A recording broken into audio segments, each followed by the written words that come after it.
Fleuron de l'éducation nationale, l'externat Saint-Paul du Plateau est une école créée en 1956 par des missionnaires marianistes. Elle a formé et continue de former l'élite ivoirienne. Aujourd'hui, elle est au cœur d'une polémique. Le collectif des parents d'élèves du dit établissement est en désaccord avec l'archidiocèse d'Abidjan sur la question de la fermeture de cette école. Une situation qui est loin de conférer le sommeil paisible, voire la quiétude à chacun. Mesdames et messieurs, pour ce numéro de l'entretien d'Ecclésia, notre invité est Monseigneur Pierre Claver Yesso Nguessan, vicaire général de l'archidiocèse d'Abidjan, qui a accepté de donner sa part de vérité sur cette situation. Bonjour Monseigneur. Bonjour. Merci d'être présent et de répondre à notre invitation. C'est moi qui vous remercie. Très bien. Créée à l'initiative des missionnaires marianistes depuis 1956, la décision de fermeture de l'externat Saint-Paul a engendré un véritable remous social. Un parent d'élève nommé Doumbia a même affirmé au cours d'une interview accordée à un organe de presse que le terrain où se trouve l'école primaire a été offert gracieusement par un ancien directeur général d'une société multinationale. Il va plus loin en ajoutant que l'espace a même été clôturé par un ex-ministre. Aujourd'hui, nous sommes curieux de savoir, au cours de cet entretien, un bref historique, de connaître un bref historique de l'externat Saint-Paul. Quand est-ce qu'il a été créé? À qui a été confiée la gestion? Appartient-il au patrimoine de l'archidiocèse d'Abidjan ou encore au patrimoine de la commune du Plateau? Nous voulons tout savoir. Merci Michelo, merci à notre télévision Ecclésia TV pour l'opportunité que vous m'offrez pour parler de cette affaire, comme je disais tantôt, qui défraie la chronique. Effectivement, l'externat Saint-Paul, le territoire qui abrite aujourd'hui l'externat Saint-Paul, l'école primaire, est un patrimoine de notre archidiocèse. Vous avez dit tantôt que cela a été offert par un homme socialement bien placé de la place, qui a même été clôturé par un autre. Pour moi, ce qu'il faut retenir, lorsque quelqu'un te fait un don ou quelqu'un te lègue une partie de son avoir ou bien de son patrimoine, cela entre automatiquement sous ta dépendance et tu peux en disposer, faire ce que tu veux. Dans ce sens-là, donc, qu'on ait donné, qu'on ait acheté, qu'on ait offert, depuis lors où l'Église catholique à Abidjan s'est rendue maître de ces espaces-là, ces espaces donc entrent définitivement dans le patrimoine de l'archidiocèse d'Abidjan. Lorsqu'on me dit que ça a été clôturé par un ancien ministre, soit nous n'étions pas là pour savoir qui l'a clôturé ou qui l'a pas clôturé, toujours est-il qu'aujourd'hui, il ne faudrait pas faire d'amalgame. Il y a deux espaces. Il y a l'espace, je dirais, qui abrite le sanctuaire, aujourd'hui sanctuaire eucharistique, qui était la première cathédrale d'Abidjan. Vous parlez de 56, ça c'est de l'histoire. Et en face, de l'autre côté de la route, juste en face de l'entrée principale de la cathédrale, l'ancienne cathédrale Saint-Paul, se trouve un autre terrain qu'on appelle communément le triangle. Et ce triangle-là, aujourd'hui, porte la marque de l'archidiocèse d'Abidjan. Ce n'est ni pour le gouvernement, ni pour la commune du Plateau. C'est exclusivement le patrimoine de l'archidiocèse d'Abidjan. Le titre foncier qui a été attribué sur ce terrain, pour ce terrain, porte l'identité, la marque de l'archidiocèse d'Abidjan. Voilà qui est clair. Alors, Monseigneur, dites-nous, qu'offre cet établissement pour qu'on ne puisse pas avoir envie de s'en défaire? Parler peut-être des valeurs qui y sont prônées, peut-être aussi qu'on pourrait parler d'un faible coût de la scolarité. Bon, dites-nous. Merci. Aujourd'hui, cet établissement, comme nous le savons, a formé l'élite. Cet établissement a formé par le passé beaucoup d'enfants qui occupent aujourd'hui des places très importantes dans la société ivoirienne et même par-delà. L'Externat Saint-Paul est un joyau de l'Église catholique d'Abidjan. L'Externat Saint-Paul, aujourd'hui, est compté, je dirais, parmi les établissements d'excellence au niveau du primaire, d'excellence du ministère de l'Éducation nationale. Et si aujourd'hui l'Église d'Abidjan prend l'initiative de déplacer l'Externat Saint-Paul, de délocaliser cet établissement, il y a bien des raisons qui ont motivé cette décision. Et je crois que ces raisons, les uns et les autres doivent les connaître, essayer de se les approprier et vivre désormais avec l'idée que l'Externat Saint-Paul ne sera plus au plateau, mais délocalisé sur un autre site appartenant toujours à l'église d'Abidjan. Très bien. Alors, vu que nous sommes dans une émission où les téléspectateurs ont le droit de tout savoir, nous allons aller un peu plus en profondeur pour parler de ces motivations et tout. Mais bien avant, récemment, les manifestations du collectif, autant pour moi, des parents d'élèves de l'Externat Saint-Paul, primaire Plateau, qui est opposé à la décision de l'archevêché de fermer cet établissement scolaire, en fait la une de l'actualité. Sur cette affaire, nous avons l'impression que deux termes rivalisent. Tantôt délocalisation, tantôt fermeture. Qu'en est-il exactement, monseigneur? Très bien, merci pour cette question. Je crois que c'est une affaire de terminologie. Nous avons pris la décision de délocaliser. Dans notre entendement, l'Externat Saint-Paul n'existera plus au plateau, sur le site qu'il abrite aujourd'hui, mais sera délocalisé sur un autre site et dans une autre commune. Nous quittons le plateau pour la grande commune de Cocody. Au niveau du ministère, lorsque je rencontrais les instances de l'Église en lien avec le ministère, je vais parler de la direction, le secrétariat exécutif national pour l'éducation catholique. Lorsque je rencontrais ces personnes-là, elles m'ont laissé entendre que dans le vocabulaire du ministère, il n'existe pas de délocalisation. Mais dans le vocabulaire du ministère, c'est fermeture. Alors, j'ai dit, pour moi, dans mon entendement, quand on dit fermeture, on ferme pour ne plus que cela existe. Mais ce n'est pas l'intention de notre Père archevêque. C'est de délocaliser. Et pour blaguer comme ça, je leur ai dit, écoutez, faites tout pour que maintenant le ministère épouse le terme délocalisé. L'argument qu'ils ont avancé, c'est que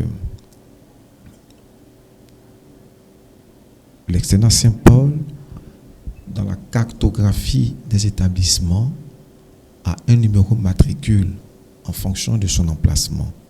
Pareil pour tous les établissements.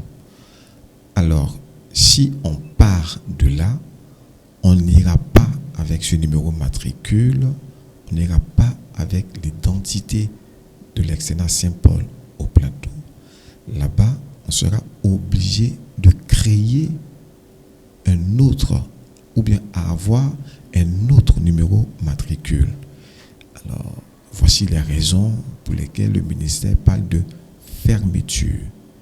Mais pour nous, ce n'est pas fermeture pour fermer, c'est délocaliser, déplacer une structure d'un point A pour la rebâtir sur un point B avec, je dirais, les mêmes commodités, avec tout ce que cela peut comporter comme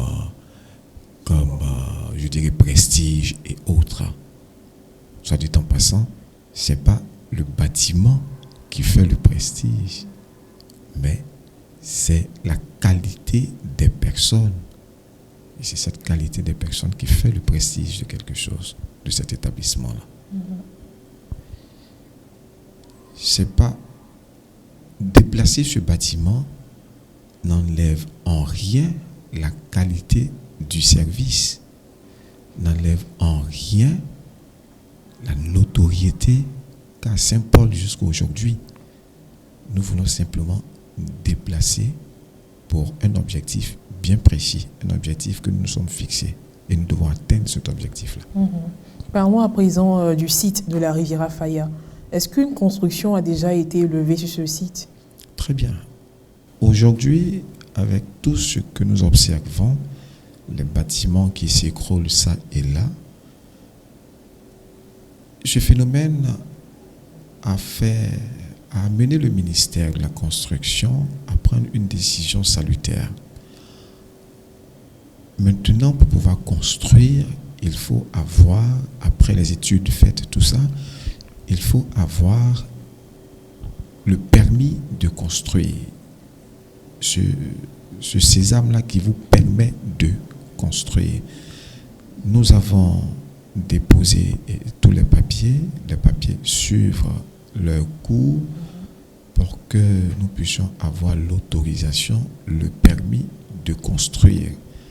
Nous avons tenté d'avoir un rendez-vous. Nous attendons toujours ce rendez-vous. Nous croyons que nous allons l'avoir pour demander aux autorités compétentes dans quelle mesure est-ce qu'on pourrait avoir une dérogation pour commencer la construction de ce bâtiment. Pour tout vous dire, à l'heure actuelle, à ce jour-là, on n'a pas encore élevé les murs de terre, mais toutes les études avant le début des travaux, toutes les études-là ont été déjà faites. Donc nous attendons simplement ce papier-là, nous donnant autorisation de commencer les travaux. Alors c'est la simple raison pour laquelle il n'y a toujours pas de construction sur le site de la Riviera Faya. Voilà qui est clair. Alors 65 ans après sa création, les propriétaires légaux représentés par l'archidiocèse d'Abidjan décident de la démolition de l'édifice pour donner vie à un projet de construction beaucoup plus rentable. De quel projet de construction s'agit-il, Monseigneur?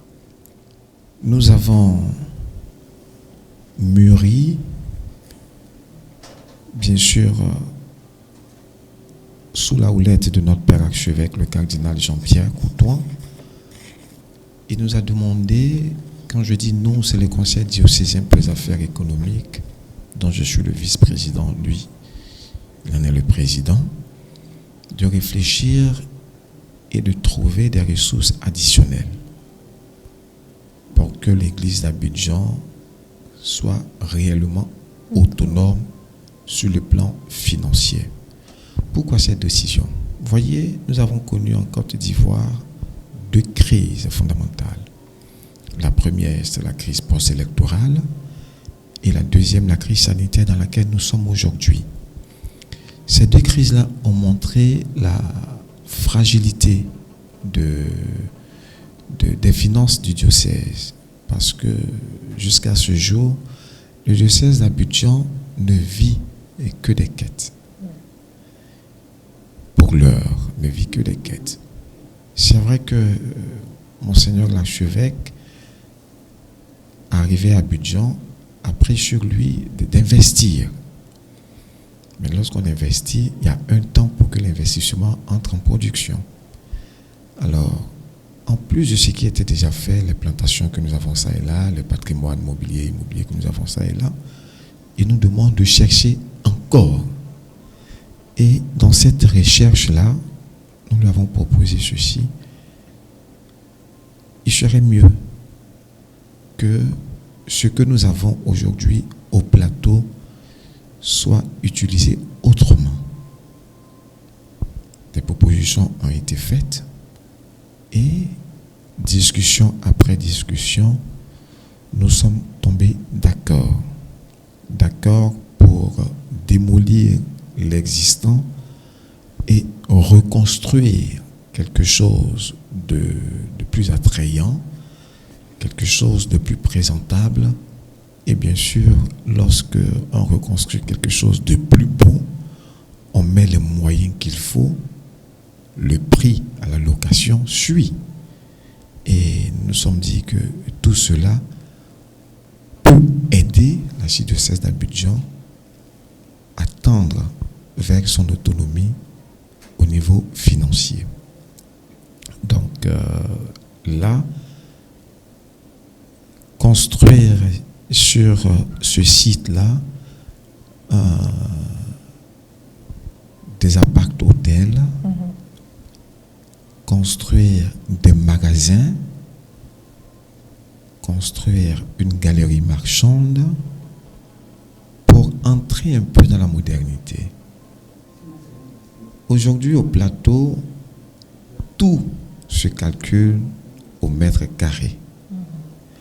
Nous avons une école qui existe, peut-être que la question viendra après,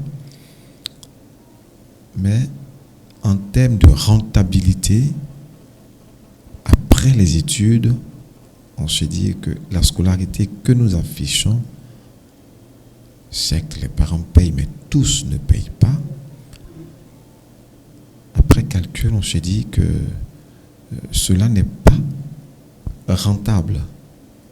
Nous sommes prêtres dans l'être, dans notre âme, nous sommes prêtres, mais cette responsabilité que nous avons au niveau des finances nous fait obligation par moment de nous comporter en financier et proposer des choses pour l'autonomie financière de notre diocèse.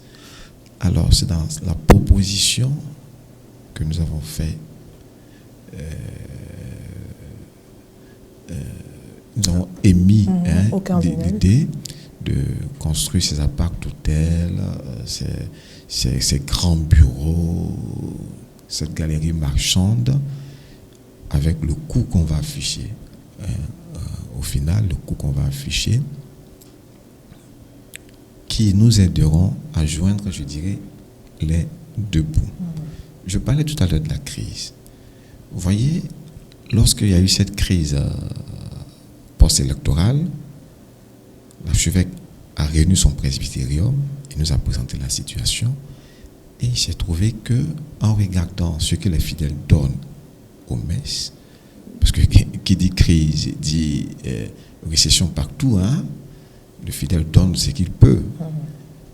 Les prêtres ont été obligés de se priver du peu qu'ils ont, que le diocèse leur donne pour leur subsistance. On a accueilli cela dans la foi et on a vécu comme ça jusqu'à ce que la situation s'améliore. Aujourd'hui, la crise sanitaire dans laquelle nous sommes a amené l'archevêque, en regardant nos entrées, comme je viens de dire, la seule source de revenus du diocèse jusqu'à l'heure où je vous parle, ce sont les quêtes, a amené l'archevêque à prendre une décision, une a demandé encore de nous priver de ce qu'on appelle nos émoluments pour nous contenter de nos honoraires de messe. Nous avons accepté cela dans la foi. Mais malgré cet état de fait, là, nous travaillons. Alors on s'est dit, il ne faudrait plus que les crises, on ne souhaite pas. Hein. Mais si nous entrons encore dans une autre crise, il ne faudrait plus que nous soyons au bout de nos efforts. Il faudrait qu'on ait quelque chose pour pouvoir subvenir à nos besoins. Comme je vous dis, nous ne sommes pas que prêtres. Ce n'est pas simplement les prêtres qui sont à la charge de l'Église. Il y a aussi vous les laïcs qui travaillent avec nous. Et la charité dit que si vous travaillez à la fin du mois, il faudrait qu'on vous paye votre salaire. Mais si on n'a pas, on va payer comment? Alors maintenant, il faut chercher pour garder. Et si jamais nous sommes confrontés à une telle situation, on puisse payer votre salaire, on puisse payer vos émoluments, vos indemnités. Ça aussi, c'est la charité. Donc, c'est tout cela mis ensemble qui nous a amené à prendre cette décision de rendre de plus valoriser ce patrimoine que nous avons pour soutenir les finances du diocèse d'Abidjan. Nous pensons que les motivations de ce projet ont été déjà évoquées. Alors, parlez-nous de ce projet concernant la date. Quand est-ce que ce projet de construction a-t-il été pensé? Et à quel niveau le projet se trouve-t-il? Merci. Ce projet a été pensé Et il y a eu une première projection, il y a de cela 5 ans. 5 ans. L'évêque a réuni des curés des paroisses, c'était ici au centre culturel de la cathédrale, pour leur parler de plusieurs projets du diocèse d'Abidjan. Et ce projet, l'évêque l'a nommé, l'archevêque l'a nommé, le projet Notre Père. Notre Père, simplement pour dire que c'est ensemble que nous faisons ce projet-là, avec Dieu le Père qui nous éclaire, qui nous soutient dans cette démarche-là. Alors, mais on n'a pas mis cela à exécution dans l'immédiat. Il a fallu qu'on recherche le financement, ça et là, avant d'eux. Et je vous assure que dans la recherche du financement, nous avons rencontré plusieurs personnes, plusieurs entreprises, plusieurs bailleurs de fonds que nous avons rencontrés. Et tous sont unanimes pour dire que au plateau, tout se calcule et se paye au mètre carré.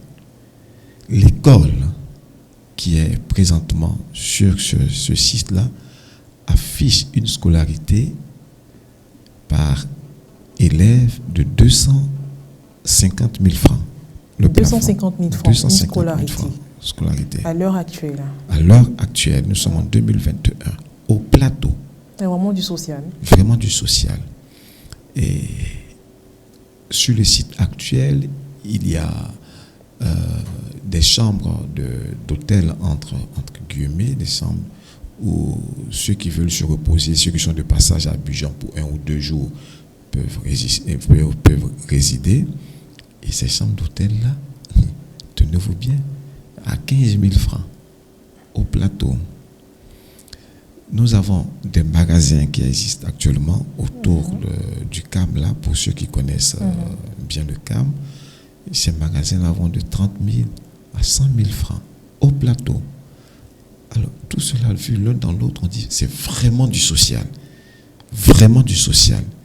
Il est temps de passer à autre chose. L'Église catholique est mère. L'Église catholique est dans le social. Mais pour pouvoir être charitable, il faudrait avoir pour partager. Si tu n'as rien, que tu es démuni, est-ce que tu peux partager? C'est là la question. C'est là la question. Alors, les bailleurs de fonds que nous avons rencontrés nous ont dit non. Soit on casse tout, on reconstruit quelque chose de plus moderne et on affiche les prix. Soit on reste à l'état actuel là et puis on va tendre la main à gauche et à droite. Nous avons opté de tout casser, construire quelque chose de plus moderne et afficher les prix. Très bien. Alors, Monseigneur, beaucoup de choses se racontent. Dites-nous aujourd'hui, est-ce qu'il y a des personnes extérieures à l'Église qui seraient copropriétaires des futurs édifices? Comme quoi l'Église serait poussée par des personnes extérieures à construire ces bâtiments et ces personnes vont passer en dessus pour financer. Est-ce qu'il y a des personnes extérieures à l'Église qui seraient copropriétaires des futurs édifices? Je viens de dire tout à l'heure que nous avons cherché des partenaires financiers avec qui nous allons travailler. D'accord. Ils vont apporter les finances. Il y a un contrat qui nous lie. Très bien. Ils apportent les finances, nous on apporte notre bien qui coûte cher aujourd'hui. Notre bien qui est tellement convoité aujourd'hui. Personne ne nous oblige à vendre notre bien ou bien à léguer notre bien. Nous mettons notre bien à disposition et c'est un partenariat gagnant-gagnant. Aujourd'hui, l'Église d'Abidjan ne peut pas sortir autant de milliards pour construire ce grand projet Notre Père. Alors, on a demandé à des financiers de nous accompagner dans ce projet. C'est quelqu'un qui va injecter son argent. Et s'il injecte son argent, arrivé au moment, il faudrait qu'il retire son argent avec quelques intérêts et puis après nous léguer sinon personne ne nous oblige. Aujourd'hui, l'Église peut dire stop, j'arrête tout. Mais l'Église est dans une dynamique d'autosuffisance. Alors, on veut vraiment s'autosuffire sur le plan financier. Donc l'Église est lancée. L'Église est lancée. Personne ne nous oblige, il n'y a pas de main souterraine qui nous pousse. Non. C'est l'Église qui a mûri le projet. L'Église a cherché des partenaires financiers. Nous avons choisi un partenaire financier. je tais le nom ici, qui va nous accompagner dans ce projet et le contrat qui nous lie. Et nous sommes en pleine discussion, et on va signer le contrat sous peu, on va signer ce contrat-là pour permettre à ce partenaire financier de commencer, bien sûr, avec l'Église qui est propriétaire de ce patrimoine-là, à 100%. Alors, Monseigneur, dites-nous quand et comment l'information a-t-elle été portée à la connaissance du corps enseignant et à la connaissance des parents d'élèves? Quelle a été la réaction de chaque entité? Très bien. Lorsque nous avons pu boucler avec le partenaire financier, nous avons lancé aux parents d'élèves que pour l'année scolaire 2020-2021, cette année qui finit maintenant là, l'école ne serait plus ici au plateau et nous sommes partis en vacances. Nous étions en vacances au mois d'août lorsque nous avons reçu un appel du secrétaire exécutif, le père François Mando, nous demandant de lever un peu les pieds parce que il semblerait que les parents ne sont pas suffisamment informés. Nous, notre interlocuteur, c'est le bureau des parents d'élèves. La présidente a eu vent de cette délocalisation et compte tenu du fait que l'argument que les uns et les autres avançaient était que les parents n'ont pas été suffisamment informés, nous sommes rentrés de vacances urgemment, nous avons pris contact avec le cardinal et le cardinal a accepté de stopper le projet. Lorsque je rencontrais le bureau des parents d'élèves, d'abord la présidente, ça c'est à mon bureau ici, ensuite le bureau des parents d'élèves, c'est notre interlocuteur, comme je viens de dire. Nous avons dit, on vous laisse cette année-là, parce qu'on n'a pas été suffisamment informés. Trouver le mécanisme pour informer tous les parents d'élèves. Parce que selon le bureau, ils ont un système, le bureau a un système pour pouvoir faire passer les informations. Ok. J'ai dit, bon, d'accord, pas de problème, on vous laisse aller réfléchir. Et puis, mais pour l'année scolaire 2021-2022, l'école n'existera plus au plateau. Ils sont partis avec cette information. Je me suis aperçu que, parce que déjà, il y avait des bruits par-ci, par-là, que tous les parents n'étaient pas tellement pour, c'était avec la mauvaise information, d'autres étaient vraiment contre. Et nous avons pris sur nous de réunir tous les parents d'élèves. Excusez-moi, mais je n'ai pas les dates en tête, mais j'ai la chronologie des faits, de réunir tous les parents d'élèves. Nous sommes déjà à 3 rencontres, si vous me suivez bien. D'abord la présidente, le bureau des parents d'élèves, et maintenant tous les parents d'élèves. Et à cette rencontre-là, j'ai porté l'information aux parents d'élèves. Je ne dirais pas dans leur entièreté, bon, ceux qui étaient là, c'était un grand nombre quand même. Et je leur ai dit que l'externat Saint-Paul, pour l'année scolaire 2021-2022, l'externat Saint-Paul n'existera plus au plateau, mais sera délocalisé. Pour les raisons simplement que je viens d'avancer. Bien sûr, ça a été un coup dur pour les parents. Nous comprenons cela. Les parents sont allés,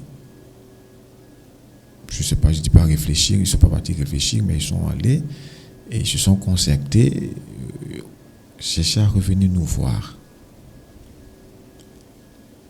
Comme je dis, notre seul interlocuteur, c'est toujours le bureau des parents d'élèves. Ce bureau-là est passé par le directeur de l'établissement et le directeur nous a fait appel. Nous nous sommes déplacés pour rencontrer le bureau des parents d'élèves. Ça fait une 4e rencontre. Et là, il y a eu des questions directes qui ont été posées. Oui. nous fermons l'établissement, ça ne va plus exister. Je dis non, on ne ferme pas. Jusqu'à présent, je n'arrive pas à intégrer le mot fermeture. Moi, ce que je dis, c'est délocaliser. J'ai dit on délocalise, on quitte le plateau et on va nous tous sur un autre site à Cocody, Génie 2000. Alors, qu'est-ce qu'on fait pour... C'était les questions que les parents posent. Les différentes inquiétudes des parents. Nos enfants seront à la rue. J'ai dit non. L'Église catholique est mère. On ne peut pas mettre vos enfants à la rue. Non. Nous partons sur un autre site. Ceux qui veulent que les enfants restent toujours au plateau, possibilité leur est donnée d'inscrire ces enfants-là dans un établissement qui est à moins d'1 kilomètre. Le primaire Notre-Dame de la Paix, à moins d'1 kilomètre de Ce sont les propositions qui ont été faites déjà au cours de cette 4e rencontre. Voilà, à cette 4e rencontre. Et je me rappelle à cette rencontre-là, je suis allé même jusqu'à dire, pour ceux qui voudraient inscrire leurs enfants dans les écoles des paroisses, il n'y a vraiment pas de souci. Il suffit simplement d'afficher le label Saint-Paul et ça vous donne l'autorisation d'entrer. N'ayez crainte, c'est vrai qu'il y aura des tests par endroit, mais les enfants de Saint-Paul ont toujours passé les tests sous les mains. Donc ne craignez pas, ils vont entrer et puis c'est tout. Et à cette même rencontre-là, il y a une question qui m'avait été posée. Est-ce que les enfants peuvent intégrer l'école primaire Sainte-Thérèse d'Avila? J'ai tout de suite répondu en disant que Sainte-Thérèse d'Avila n'est pas une école qui appartient au diocèse d'Abidjan. Sainte-Thérèse d'Avila est une école de la conférence sous-régionale des évêques. Alors moi, je ne peux pas intervenir là-bas. Mon autorité n'arrive pas là-bas. Mais dans les paroisses, il n'y a vraiment pas de souci. On peut faire entrer vos enfants. Et pourquoi même aller si loin? Vous voulez garder vos enfants au plateau. Mais Notre-Dame du Plateau peut absorber tous vos enfants. Nous avons 730 élèves. Notre-Dame du Plateau a plus de 900 places. Vous convenez avec moi que c'est plus facile d'amener les enfants à Notre-Dame du Plateau pour ceux vraiment qui ne veulent pas nous suivre dans ce projet de Génie 2000. Alors, voici des propositions. Monseigneur, est-ce que la question pécuniaire n'a-t-elle pas été évoquée par les parents concernant le coût de la scolarité dans l'autre établissement? Non, à l'externat, et non, au collège Notre-Dame du Plateau, c'est sensiblement le même tarif. Hein? C'est sensiblement le même tarif. Les sœurs ne vont pas au-delà de 250 000 francs.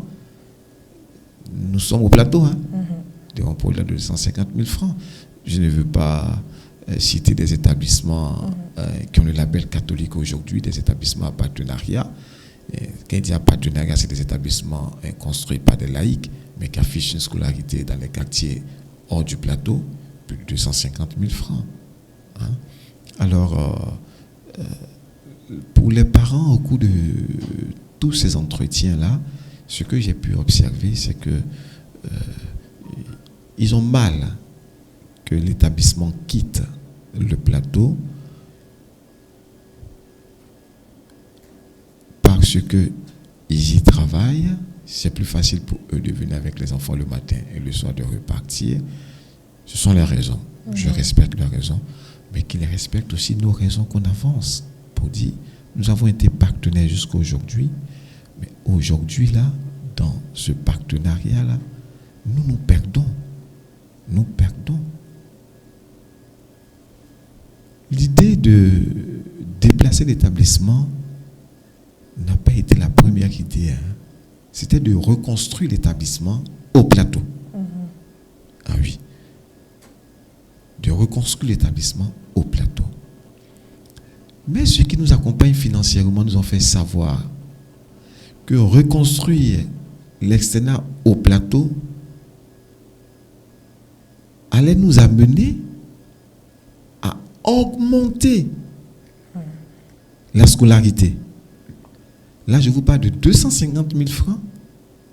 Mais on allait avoisiner le million. À 250 000 francs, nous avons des arriérés de scolarité. Fortiori au million. Quitter 250 000 francs et arriver au million.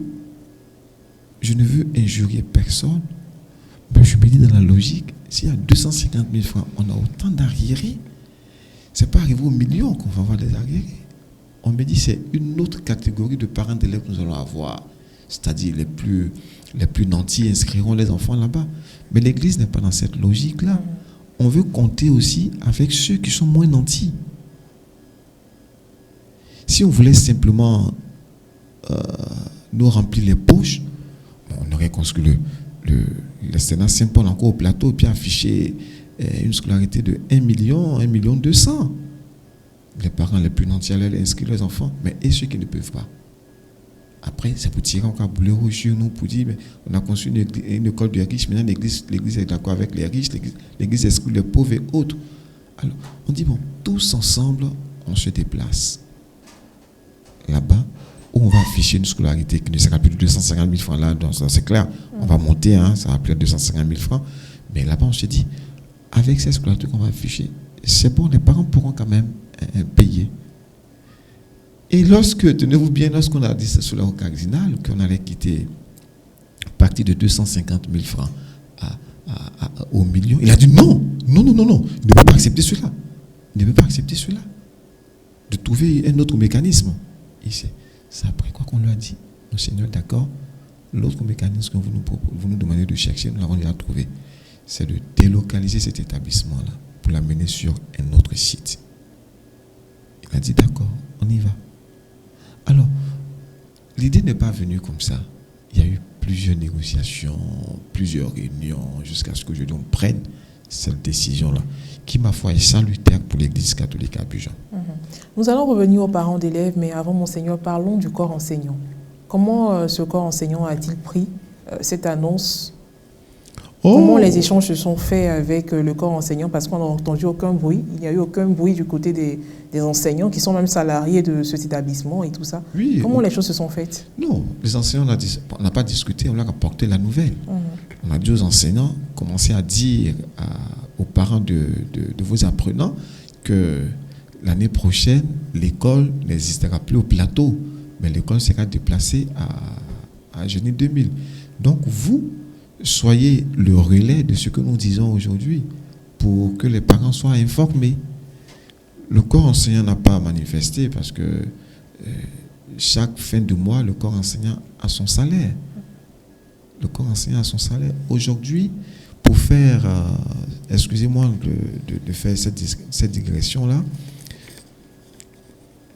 la masse salariale aujourd'hui au plateau nous revient à 25 millions par mois. Nous avons moins de 750 élèves avec les arriérés. Il faut dire que par moment, c'est difficile même de payer les salaires. Mais l'école fait tout possible pour assurer les salaires.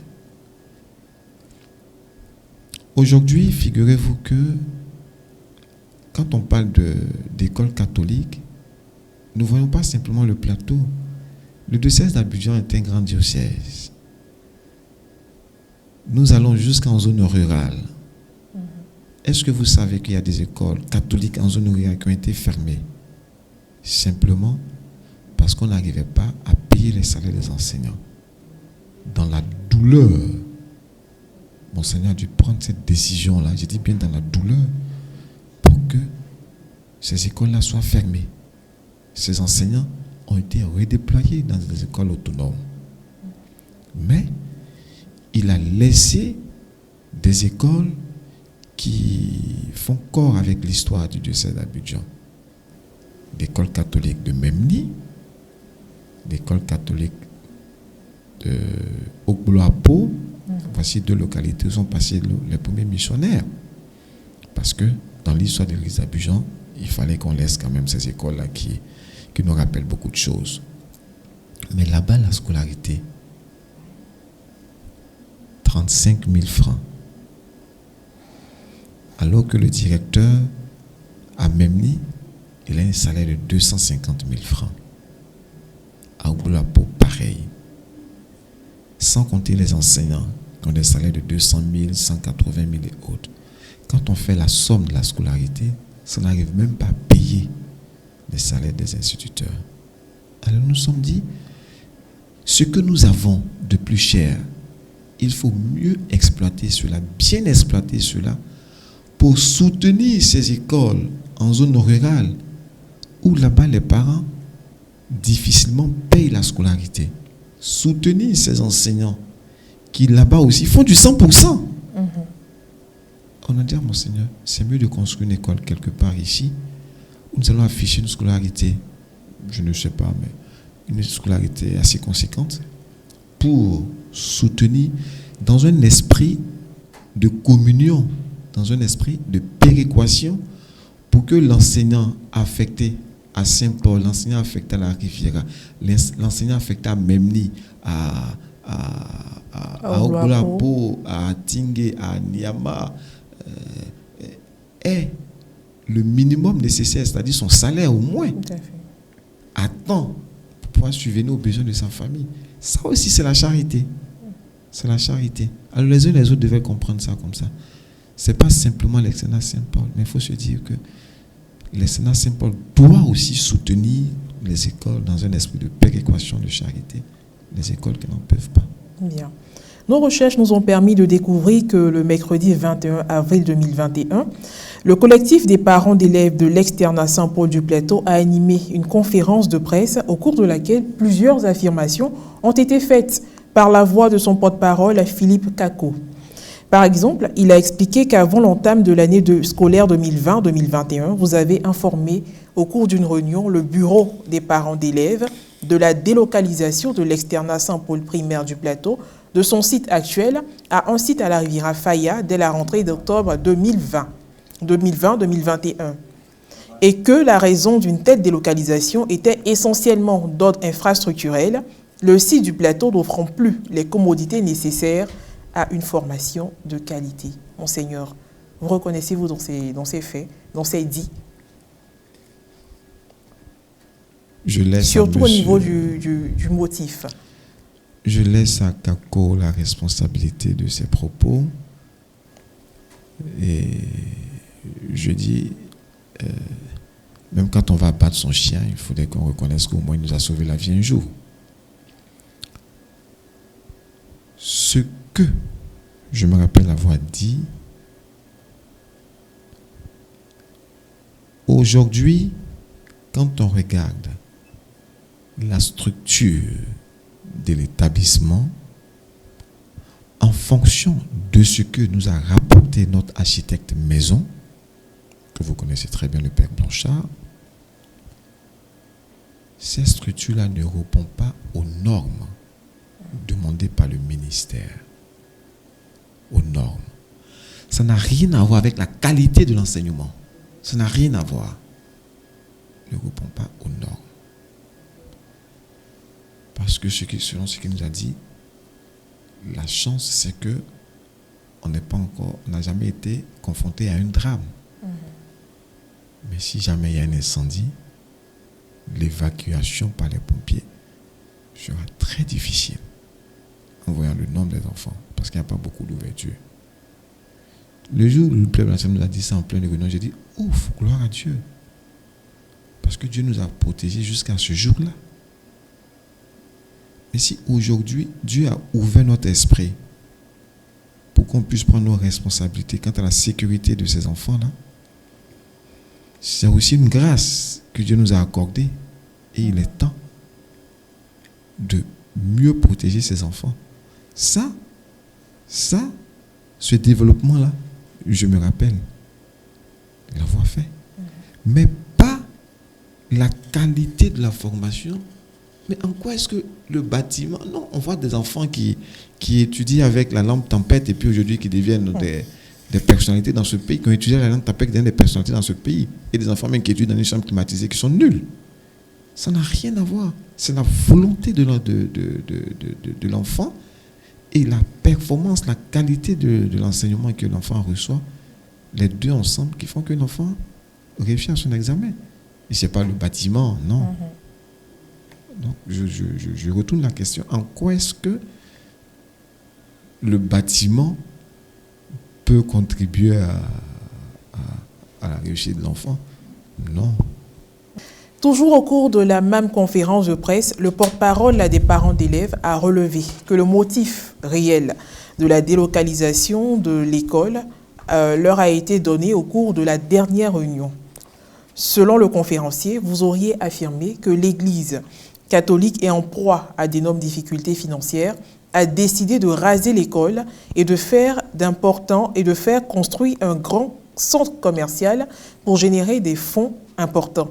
L'externat Saint-Paul n'est plus productif en termes de ressources financières.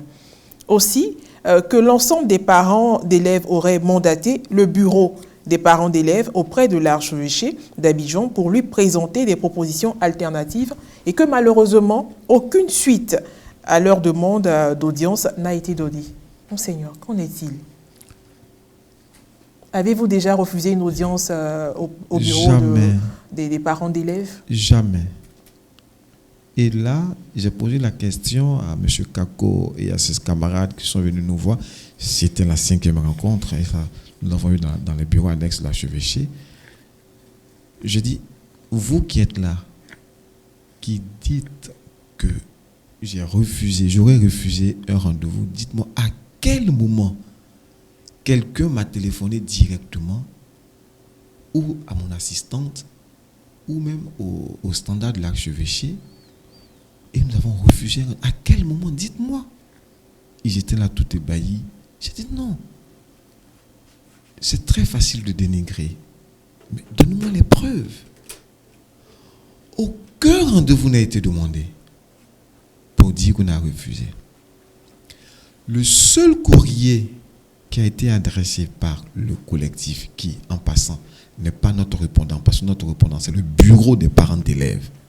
Ce collectif-là n'est pas, selon les règles-là, n'est pas notre répondant. Mais nous avons accepté de recevoir ce collectif-là.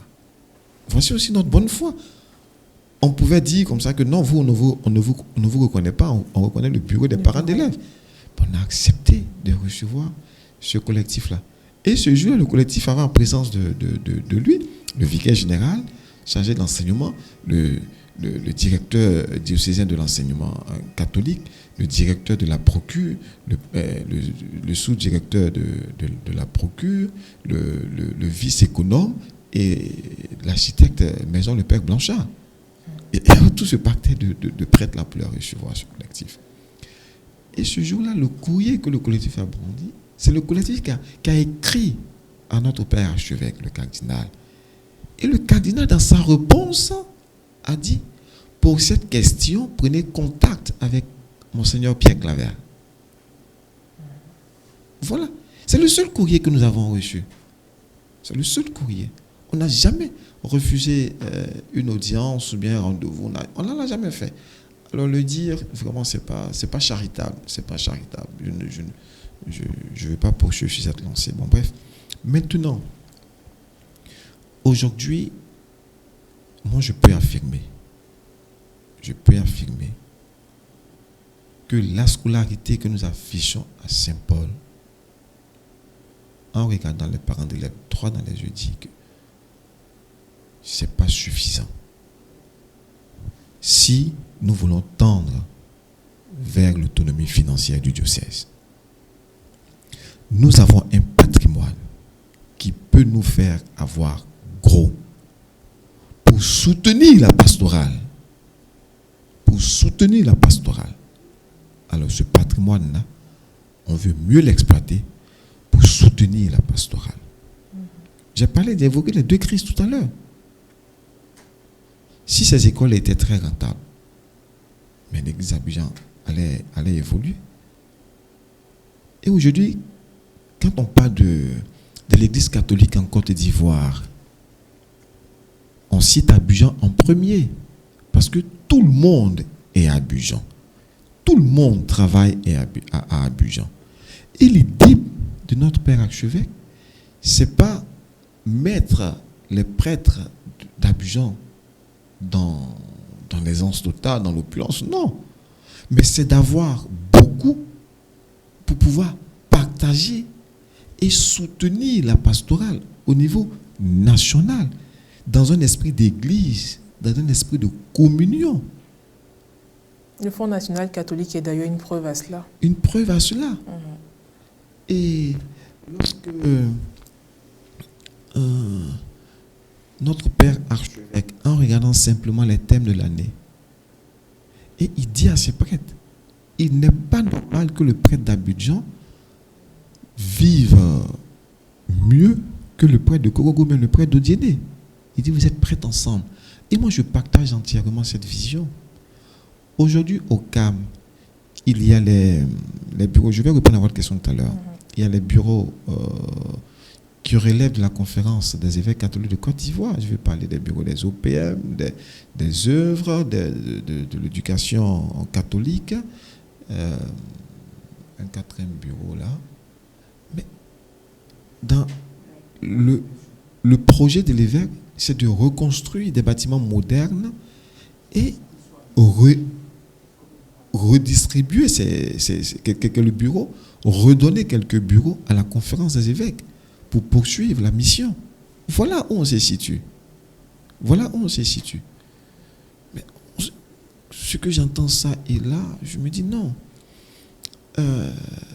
Cette école-là, aujourd'hui, pour revenir à votre question, je l'affirme, n'est plus rentable. Elle était rentable dans les temps anciens, mais aujourd'hui, les lignes bougent. Il faut bouger avec les lignes. Je prends simplement le carburant. Jusqu'à un passé récent, nous étions à 600 francs le litre de super. Je crois aussi du gasoil. Aujourd'hui, si l'État a décidé de mettre 15 francs dessus, 615 francs, c'est parce que simplement dans les calculs de l'État, il y a un manque à gagner. Il y a quelque chose qu'il faut faire pour renflouer les caisses de l'État. On nous annonce ça et là une augmentation par endroit. C'est parce que quand l'État fait ses calculs, on se dit, bon, là, on va majorer de 5 francs, de 10 francs, de 15 francs pour permettre à l'État de faire face aux besoins.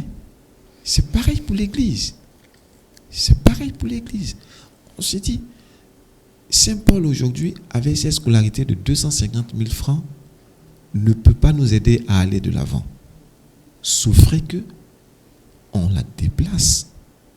Mais si on la reconstruit ici, est-ce que les parents pourront payer? Je vous disais tantôt que la scolarité, c'est à 250 000 francs. Effectivement.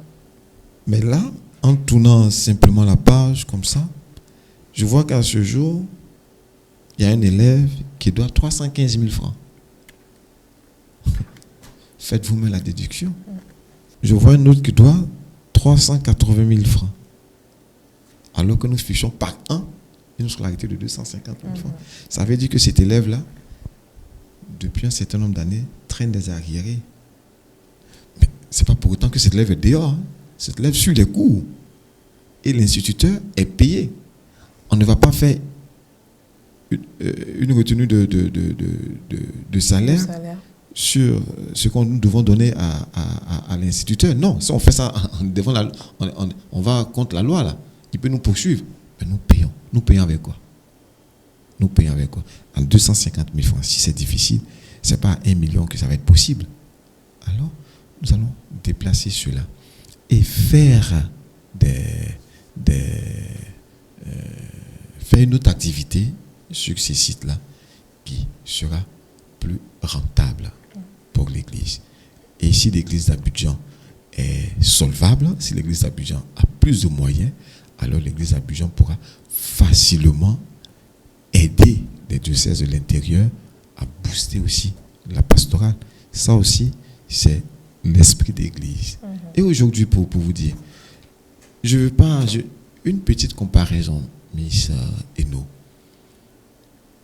Nous sommes à Abidjan, c'est la France qui nous a colonisés.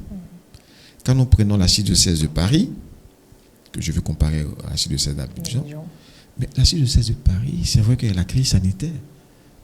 Mais là-bas, les gens vivent, l'Église tient toujours.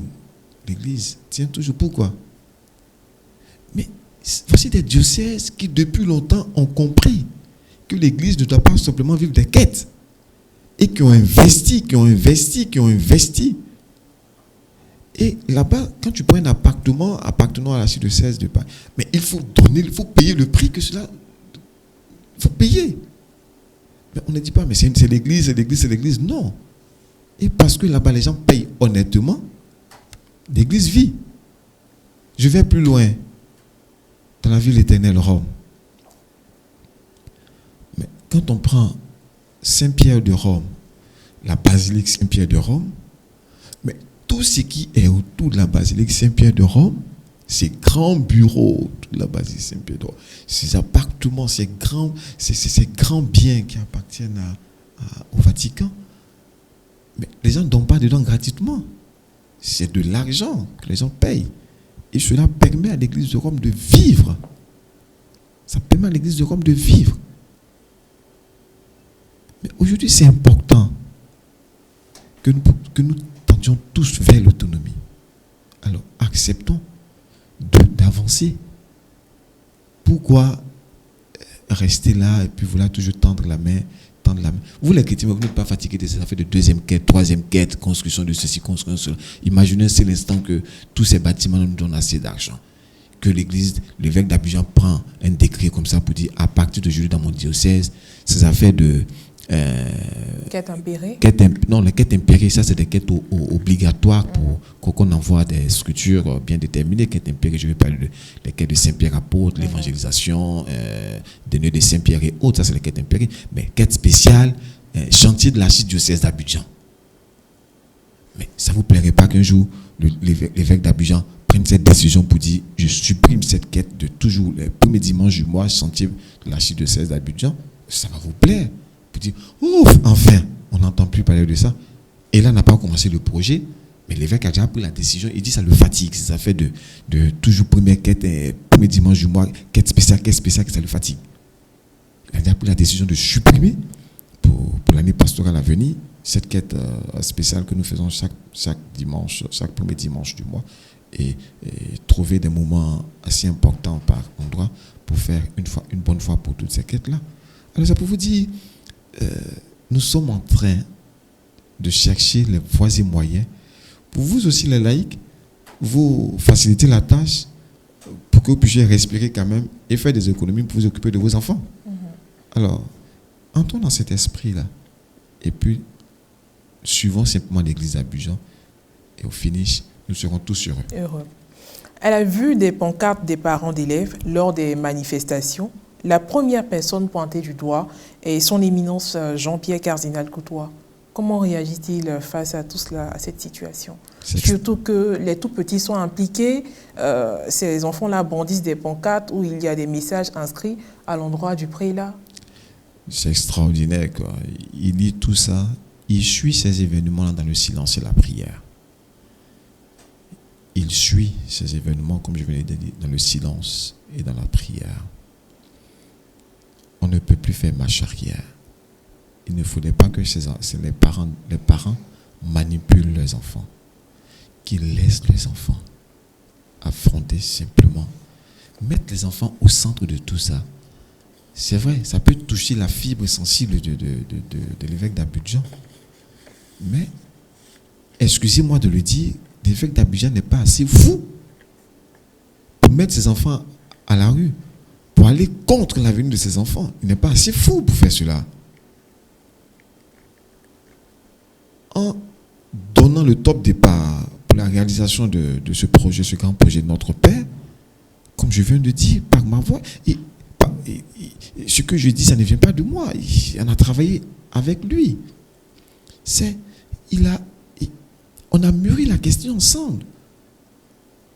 Pourquoi les parents n'acceptent pas d'être dans un autre établissement à côté, et puis ils exposent les enfants à ce jeu-là? Non, qu'ils laissent les enfants. Il ne faudrait pas que ça perturbe les enfants. On a les examens de fin d'année. Moi, vraiment, j'ai mal au cœur lorsque je vois ces enfants être mêlés à ces choses-là. Laissons les enfants. Les enfants nous tiennent à cœur. Et là, je dis, les enfants nous tiennent à cœur. C'est pas le fait de... C'est pas... Puis les parents, je crois, faudrait faire un peu... Il faudrait que les parents soient charitables. Il faudrait que les parents soient charitables. Là, ils veulent impliquer les enfants pour eux-mêmes. Parce que eux, selon ce qu'ils m'ont dit ici, sur M. Kakou, là, pendant la crise, aujourd'hui, on a peur de laisser nos enfants à la maison. On préfère venir nos enfants au bureau. Alors on les laisse à Saint-Paul. Et puis le soir, on les ramène. On les prend et puis on les ramène. Mais non, il ne faut pas penser à soi-même. Il faut penser à tout le monde. Il faut penser à tout le monde. Alors, si tu veux amener ton enfant au plateau le matin, mais il y a l'école primaire des sœurs. À côté, juste à côté, à 700 mètres, 750 mètres par là. Tu peux amener les enfants là-bas. Alors pour moi, il ne faudrait pas proférer des menaces, il ne faudrait pas dire des mensonges, il ne faudrait pas... Non, moi je crois que, bon, pour tout le respect que j'ai pour ce collectif-là, il faudrait qu'on soit quand même assez responsable, et qu'on dise la vérité de ce qui est. La vérité de ce qui est.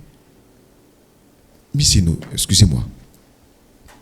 Si vous, Misseno, Dieu vous fait la grâce d'avoir un bâtiment, de construire des appartements au plateau, et vous fait la grâce de construire un autre bâtiment à Bobo, je ne suis pas sûr que vous allez afficher le même montant pour la location au plateau comme à Bobo. Hein. Vous n'allez pas afficher le montant d'Abobo au plateau aussi. Non, vous n'allez pas le faire. Hein. Si vous le faites, alors là, c'est vraiment mis, sinon la charité fait cher. C'est pas sûr. Mais au plateau, alors que d'autres écoles catholiques autour de nous affichent des scolarités qui avoisinent le million. Mais là-bas, les parents payent. Les parents payent. On a contact avec les gens, les fondateurs. Les parents payent. Et en fin d'année, il n'y a même pas d'arriéré. L'enfant paye sa scolarité. Quand on dit fermeture de l'école, c'est que l'enfant a fini de payer. Mais ici, on traîne des arriérés sur 5 ans, sur 3 ans, sur 2. J'ai dit non. Il faudrait qu'on comprenne cela. Alors, il faudrait que ce collectif-là soit quand même charitable. Soit charitable et laisse le diocèse d'Abidjan faire ce qu'il a à faire pour le bien d'un plus grand nombre. Ce collectif a d'ailleurs fait des propositions au cours de la conférence de presse du 21 avril dernier. Je vous fais lecture d'ailleurs de ces propositions. La mise à disposition d'une subvention pour 2 ans, 2 années scolaires, 2021-2023, est garantie par cette subvention. La continuité de l'exploitation de l'externat Saint-Paul pour les 2 années à venir. Le temps d'ouvrir des discussions et analyses, de l'ouverture avec l'archevêché des discussions pendant ces 2 années tampons pour trouver une issue consensuelle pour la pérennité de ce patrimoine de l'école ivoirienne. L'intégration dans le projet de construction sur le site, un espace pour l'externat Saint-Paul et la proposition d'un montant de scolarité qui satisfasse toutes les parties et conserve la pérennité de cette école d'excellence. Monseigneur, y a-t-il des chances que ces propositions soient prises en compte et étudiées? À ce jour, pas de chance. À ce jour, pas de chance, parce que nous sommes déjà engagés. La première proposition, il faudrait dire que nous ne sommes pas en cessation de paiement. Hein. Quand il veut nous octroyer des subventions, nous aider à payer, on n'est pas en cessation de paiement. Ce n'est pas ça la question. La deuxième proposition, la dernière, nous avons à ce jour près de 50 millions dehors. J'ai le point de la scolarité de 2020-2021, 2019-2020, 2018-2019. On a encore près de 50 millions d'euros. Est-ce que c'est juste ça? C'est pas juste. Déjà là, 250 000 francs. Comme je le dis, c'est difficile. Peut-être que ceux qui font des propositions, ils payent par chèque, ils payent cash et puis ils s'en vont. Mais ce n'est pas eux seulement qui sont dans cet établissement. Je pense simplement l'élève qui aujourd'hui a 380 ou bien 315 000 francs. On va renvoyer cet élève-là. Mais il n'est pas renvoyé. Il est là. Ces propositions dont il parle, au plateau, s'ils sont prêts ils sont prêts à payer 1 million, 1,2 million, qui nous disent, je ne crois pas. Finalement, Monseigneur, que devons-nous retenir et surtout que dire à ces parents d'élèves soucieux qui se sentent incompris au point même de faire fi de la question de l'autonomie financière de l'Église d'Abidjan? Ils se sentent simplement incompris parce que eux, dans leur mentalité, ils veulent forcément que l'école Saint-Paul soit au plateau. Les parents d'élèves ou ce collectif-là a décidé de tout faire pour nous empêcher de commencer ce projet-là. Mais nous allons le commencer.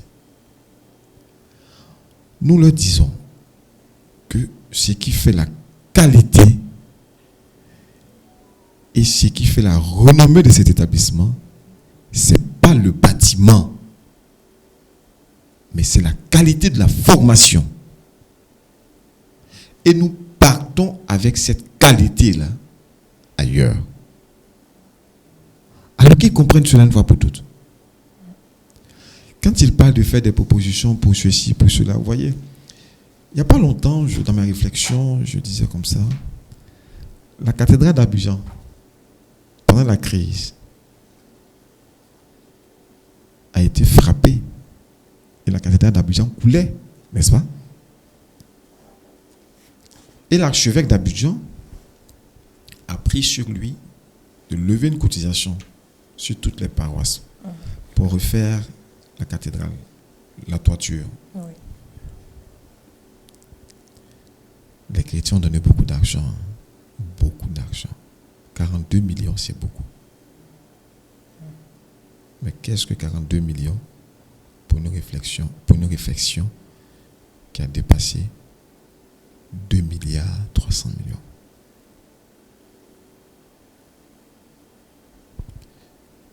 On parle par exemple du Fonds national catholique pour que l'Église catholique en Côte d'Ivoire soit autonome financièrement. Voici des espaces où les parents peuvent manifester leur désir de rendre notre Église autonome. Qu'est-ce que nous observons aujourd'hui? Ils donnent, même si c'est 5 francs, ils donnent. Mais on se dit, pour pouvoir être autonome, il nous faut, par exemple, je dis n'importe quoi, il nous faut 5 milliards. Toi, tu donnes 5 francs, mais on est loin du compte. Si nous avons quelque chose qui peut nous aider à avoir au moins 5 millions, mais faisons cette chose qui peut nous aider à avoir 5 millions. Alors je demande au collectif des parents d'élèves là, de se saisir de cette occasion que l'Église leur donne pour rendre cette Église autonome. Et qu'à la Pentecôte, ces millions dont ils parlent, ces subventions-là, qu'ils injectent ça dans le Fonds national catholique.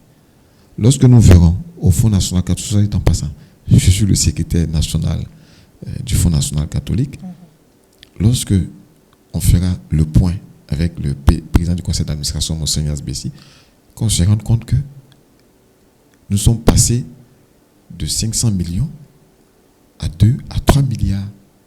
Alors on comprendra que, attention, on peut faire marche arrière sur certains projets. Mais ne restons pas là pour dire on va faire des propositions sur ceci. J'accepte les propositions, je respecte les propositions. Mais moi, en tant que membre de ce conseil, qui doit réfléchir et trouver les moyens pour que l'Église d'Abidjan soit autonome financièrement, en tant que membre de ce conseil-là, je dis, je crois et j'ai foi que ce projet-là est salutaire pour l'Église catholique d'Abidjan à Abidjan et l'Église catholique en Côte d'Ivoire pour l'autonomie financière. J'ai foi. Et je demande à tout le monde, aux acteurs, de suivre notre Père archevêque. Et je suis sûr que nous allons arriver à bon port. Parce que lui, il n'est pas, comme je viens de dire, excusez-moi, il n'est pas assez fou pour pour fermer cet établissement-là. Parce qu'en deux rêves, il doit fermer l'établissement. Avant de fermer l'établissement, il a pris des précautions avant de fermer. Et il ferme pour un objectif bien précis. Et cet objectif-là, je suis sûr qu'il ne se trompe pas. Je crois, et avec lui, nous allons atteindre cet objectif-là. Merci. Alors, Monseigneur, notre entretien touche déjà à sa fin. Pensez-vous avoir répondu à toutes nos questions sans concession? En tout cas, aux questions qui m'ont été posées, je pense avoir répondu à toutes ces questions. Très bien. Et ce que je demande à Ecclesia TV, c'est d'organiser, si c'est possible, une autre rencontre. Parce que, comme je vous disais tout à l'heure, hors antenne, il y a une confrontation. Une confrontation, ils sont assis, nous sommes assis. Les deux entités présentes. Les deux entités, et puis on se parle. Peut-être qu'après cela, et puis, avant de conclure, vous voyez, la dernière fois qu'on rencontrait les parents d'élèves, non, le bureau, le collectif. Le collectif. Le collectif. Je me suis aperçu que chacun tirait le drap de son côté, quoi. Pour preuve, l'un demande qu'on ferme l'école, qu'on nous donne 2 ans avant de fermer l'école, les autres demandent 5 ans, les autres demandent 7 ans. Chacun plaide pour sa cause. Mais on ne voit pas la cause commune, collective. Et c'est ce qui est bien dommage. On me parle de cette école qui a formé des enfants qui sont aujourd'hui au Canada, qui sont aujourd'hui aux États-Unis. Mais je me demande à ces parents-là, est-ce que c'est le mur qui a formé ces enfants-là? Mais non, ce n'est pas le mur. Comme je viens de dire, il y a des enfants qui ont étudié avec la lampe tempête et qui aujourd'hui sont des monuments dans ce pays. Et puis il y a des enfants qui ont étudié eux seuls dans une chambre climatisée avec tout le confort, qui sont devenus nuls. Oui, mais c'est la volonté de l'apprenant et la qualité de ce qui est dispensé qui amène l'enfant à la réussite. Que Saint Paul soit ici au plateau, que Saint Paul soit à Commency, que Saint Paul soit à Bobo, que Saint Paul soit à la Riviera, Faya, où nous allons construire la prochaine école Saint Paul, si la qualité de la formation y est, les enfants feront toujours du 100%. Alors si on pense également aux enfants, allons dans ce sens-là.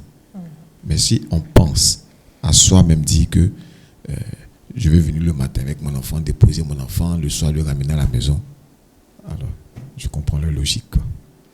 Merci infiniment, Monseigneur Pierre Clavet Yeso Nguessan, vicaire général de l'archidiocèse d'Abidjan. Merci d'avoir répondu avec franchise à nos questions. C'est moi. Merci également à vous, chers téléspectateurs, d'avoir été présents également à cette émission, parce que depuis vos différents points géographiques, vous avez assisté à cette émission. Nous espérons avoir fait la lumière sur toutes vos inquiétudes, avoir levé tout équivoque sur cette situation. Merci à l'équipe technique qui a permis le relais de cette émission. Je vous donne rendez-vous pour un autre numéro de l'entretien d'Ecclesia. Sur ce, portez-vous bien, que Dieu veille sur nous. À bientôt.